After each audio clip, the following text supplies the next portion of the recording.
Makati. Sa? Sa Makati po. Nahiya kayo, ma'am? Sabi ko po sa First time Makati. ba? Ma'am, baka mo magalit kung sakaling iwan. Kaya nag-uusap. Kasi, Wala naman po. ma'am, available naman kayo na pwede ko kayo ligawan. Maganda nga kami prangkahan. Wala tayo. Sabi nga diretsahan na agad.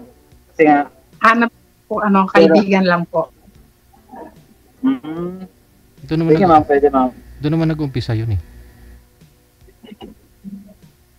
Sabi nga sa unang laway, kaibigan muna. Tapos pag tagal-tagal. Kaibigan lang po ang gusto ko, yung pwedeng kausap. Pero yung ligaw-ligaw, wala sa akin yun. Wala naman. Pero- Hindi pa sa akin ma'am sa ganun. Pero available kayo, ma'am. Available po kayo. Dalaga ka. Oo, Ayun. oo, pero Pwede ligawan.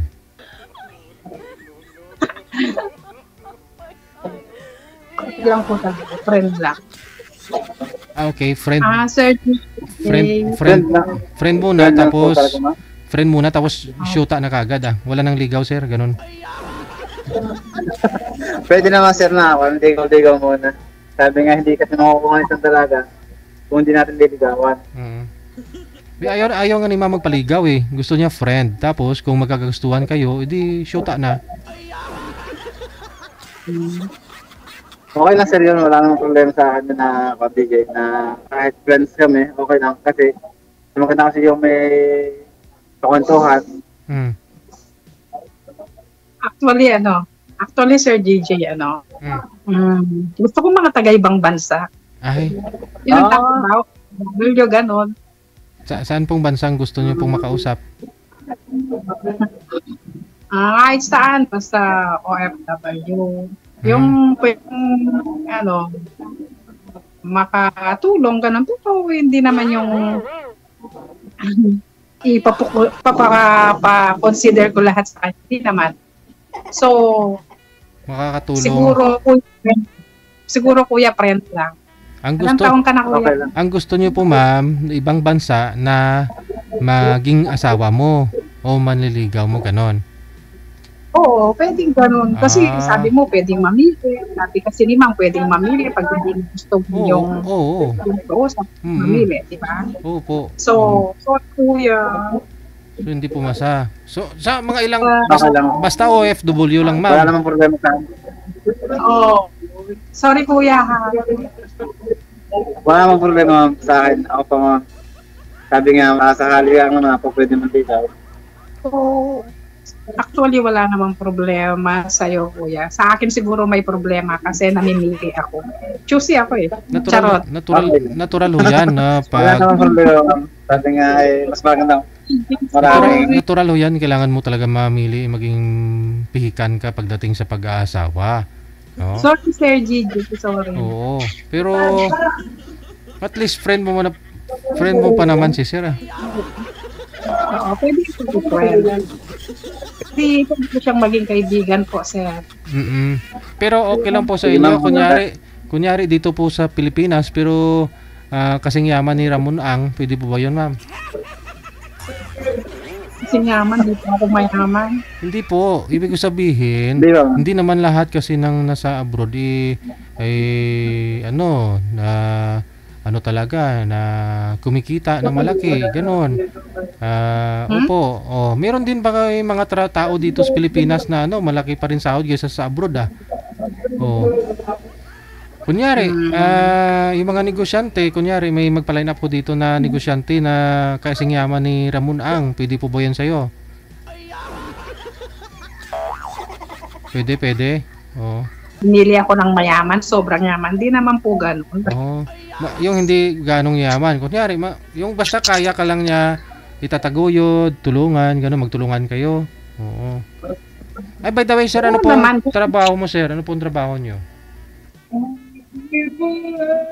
O sir, Opo. sa ako po, welder. Welder. So, kumikita naman siguro 3,000. Bale, 3,000 isang araw, di naman yan. 90,000 a month, ma'am. Pwede na po yun sa'yo, ma'am. Kumpara siya sa kontrata. Oo. Malaki din basta kontrata, di ba? Oo. Nakikitaan dyan. Nandito ko ng 30 o hanggang 50. Oo, yun. Hindi na mas okay na ho yan kaysa sa ibang bansa na nagtatrabaho sa OFW. Hindi man sa pagmamaliit, pero ako ma'am, naranasan ko rin ho yung magtrabaho sa ibang bansa. Pero magmandiskarte ka lang talaga dito. Hindi ka naman masilan dito sa Pilipinas. Malaki pakikitain mo So, sa abroad Sorry po talaga. Nga ilang taon po ang gusto mo ma'am? Baka may mag-PM po dyan no, na gusto kang makausap. Ilang taon? Mas matanda sa akin syempre. Mga line 50, gano'n. 50, okay. Ayun. 50. Sir? Liwan pa. DJ. Wala na. Umalis na, sir. Oo, ayaw nyo pa rin ho ma'am kahit na kumikita si sir ng 30 pinakababa, 50 pinakamataas, ayaw nyo pa rin. Kunyari, magkatuluyan kayong dalawa, siyempre kung may mga pinpaaral ka, tutulungan ka pa rin sa papaaral. Actually, may pinapaaral talaga ako, sir. Pero, hindi ko siya bet eh. Kasi, ex nyo po ba yun? Kilala nyo po ba yun? Ha? Sa physical po ma'am, ano pong gusto mo sa isang lalaki? Kunyari sa looks niya, anong gusto mo? Mga matatangkad, maputi, Hindi naman maputi, hindi rin naman maitim. Kasi, hindi ko naman sinasabing, basta sir, yung parang may dating, macho, okay. ganon. Yung may balbo, yung may bigote, gusto ko ganon. Okay. Pero hindi naman bumbak na. Ayoko nun pumunta. Ayoko may mga ibang lahi na mga ganon. Arabo? Yung Pilipino rin, siyempre. Okay. Okay. Kahit nasa Pilipinas man, basta may stable na trabaho siguro, kaya ho niyang pantayan yung kinikita ng isang OFW, pwede na rin ho yan sa'yo ma'am. Kunyari may magpa-line up po dito. Oo. Magustuhan ko po, bakit hindi, di ba? Okay. Kaso hindi ko po talaga bet yung kanina. Sorry, namimili ako eh. Okay lang. Kailangan mo talaga mamili. At least kinausap mo pa rin, no? Isa naman yung iba dito, binababaan lang talaga yung kausap eh. Kung makita, ayaw na. Hindi man lang kinakausap. Pero ikaw siyang bumaba sa iyo, no? At least prangka ka. No? Sinabi ko naman po friend kami. Opo, oo. Doon naman nag-uumpisa 'yon sa friend. Oo. Pero yun po palang gusto mo, medyo ano po ba, matangkad po ba kayo, ma'am? Hindi po, 5'1 lang ako. 5'1. Ano mga height ang gusto mo? Mga 5'7, gano'n, 5'8. Okay. Ano po pinagkakabalahan niyo po pala ngayon? Nagtatrabaho po ako. Saan? Dito po sa Makati. Okay. Tapos ilan ho anak ninyo?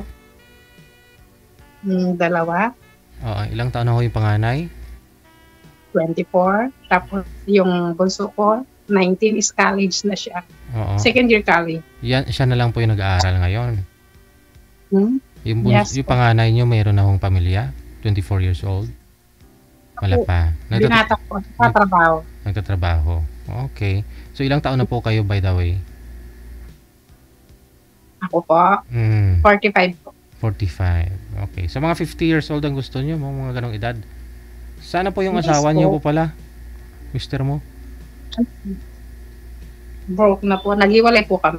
Ilang years na ho? Sumama sa iba. Kumapit bahay. Okay. Ilang years na ho? 4 years na po. Magpa-5 na. Okay. So, may kasal po ba kayong dalawa? O pinakasalan niyo yung isa? Yes po, kasal po kami. Tapos, yun. Naman po kami. Nagkaroon po kami ng arrangement sa barangay, sa police. Anong usapan? Anong usapan niyo? Meron po kaming usapan na maganda po yung paghihiwalay namin. Na once na kasi po nananakit siya, sinasaktan niya ako. So, ganun po. Kaya pala may blatter kayo sa Kalit- pulis. Minsan po ako naging man-hater pero siguro ngayon mas kaya ako sumali rito kasi parang gusto ko rin may makatuwang sa buhay. Siyempre tumatanda. Yun man hanggang nasa atin yung mga anak natin.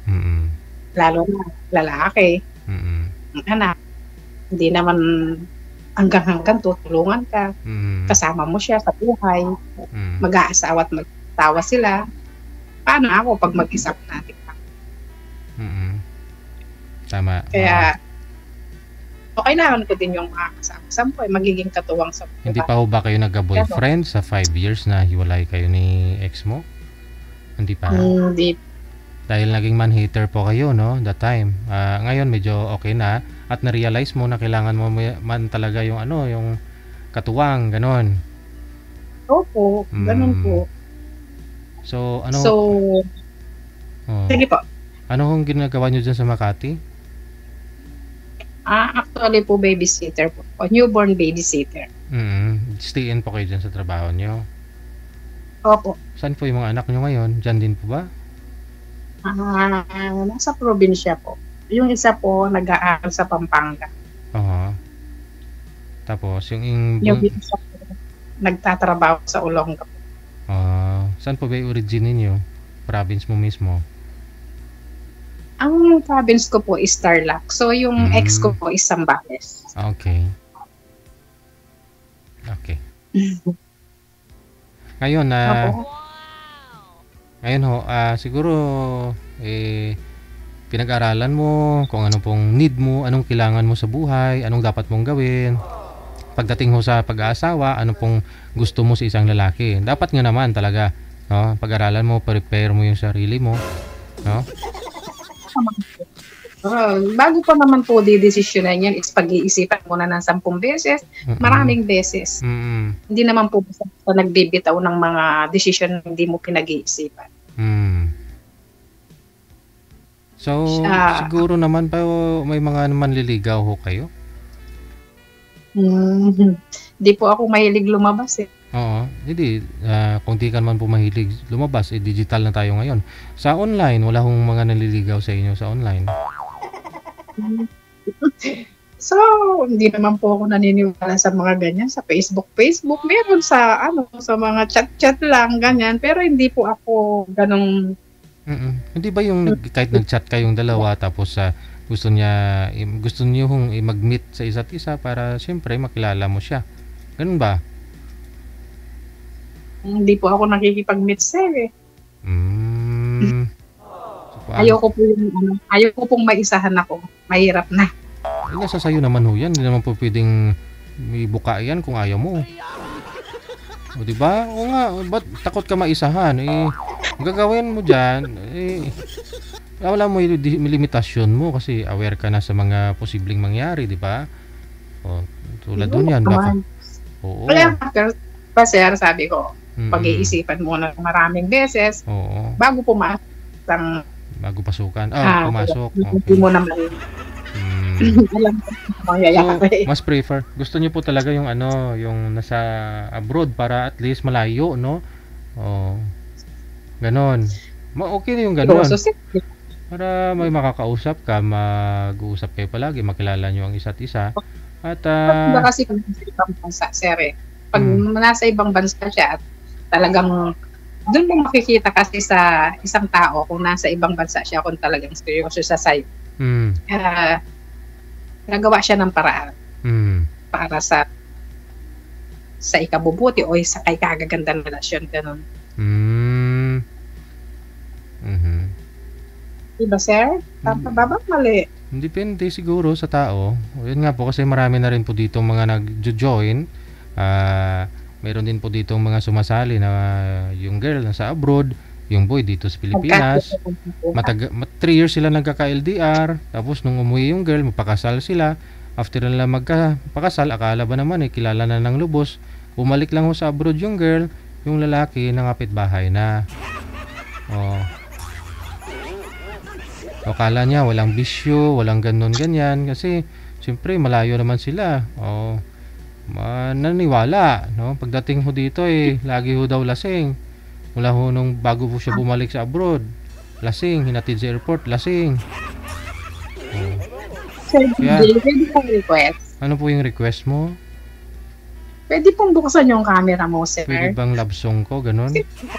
Akala ko ba naman kung ano yung gusto mo buksan ko? Hindi pwedeng buksan kasi baka makita mo. Dito lang ho ako. Ayun, sir naman, Sir DJ, pag hindi kita nakikita, kinakausap mo ako para akong nangangapa sa dilim. Sanay ka na ho mag-isa, di ba? Okay lang ho yan. Ako nga minsan, sarili ko nga lang kinakausap ko. At least ikaw, kausap mo pa ako. Naghahanap po ako, naghihintay po ako ng mga kausap mo. Kasi, manager, abiso na lang pag may mag-chat ho dyan na gustong kausapin ho ito si mama. Meron po nagpa-line up, pero 62, pero US naman po ito, ma'am. Okay lang po sa'yo, ma'am? US, pero Pinoy.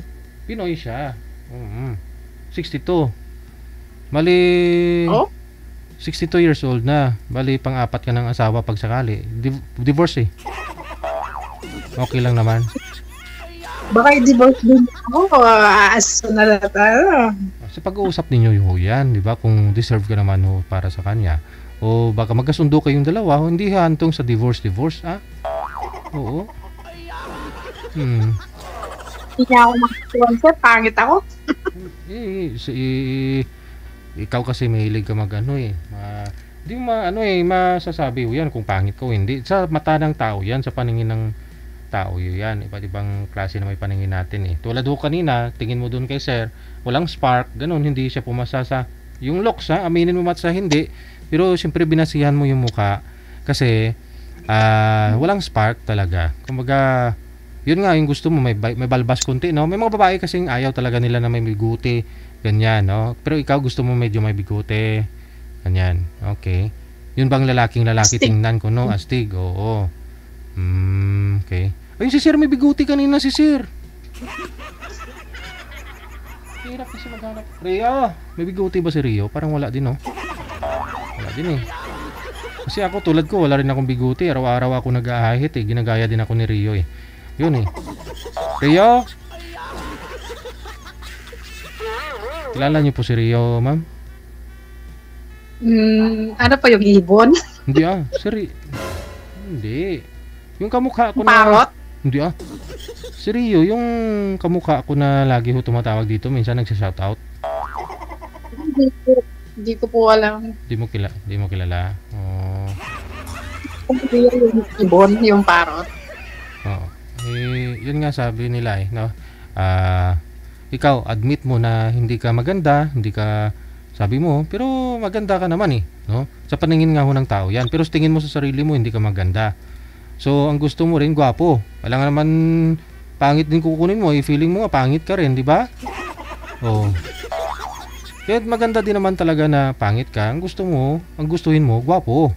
Kasi kung pangit na ang gustuhin mo, di ba? Tapos yung anak ninyo, baka pagdating ng araw, kung pangit ka, tapos pangit din siya, tapos anak ninyo, ang sobrang ganda, hindi magtaka ka na kung sino tatay noon.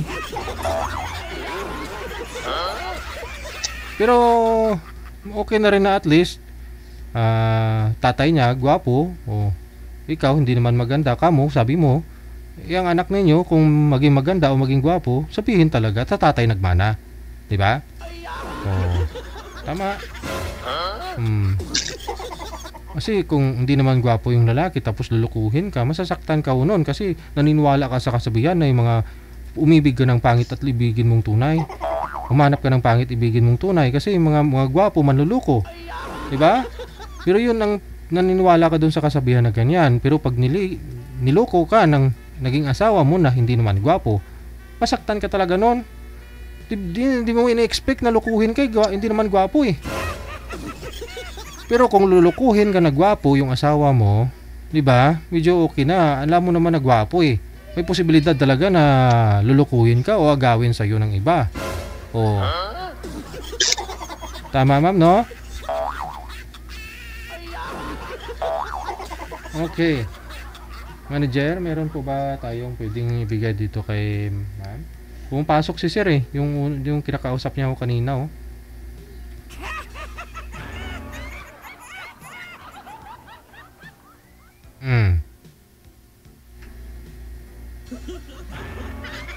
Standby ka lang po siguro, ma'am, ha? Hindi po kayo nakakalabas po dyan sa trabaho nyo? Ilang months po ba yung ilang taon na po ba yung inalagaan nyo? Newborn po ba? Newborn po, newborn. Okay. Sige. Aha. Babalikan ho kita kung mayroon hong mag-PM dito mamaya, ma'am, ha? Yun po, mga edad 50 plus. Okay, sige. Standby po kayo sa linya. Bye.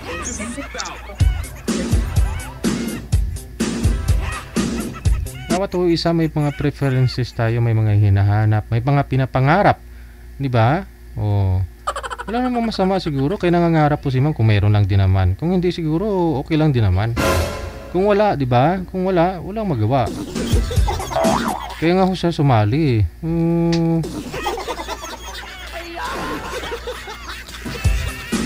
Maraming mga admirer si ma'am, maraming natuwa kay madam sa comment.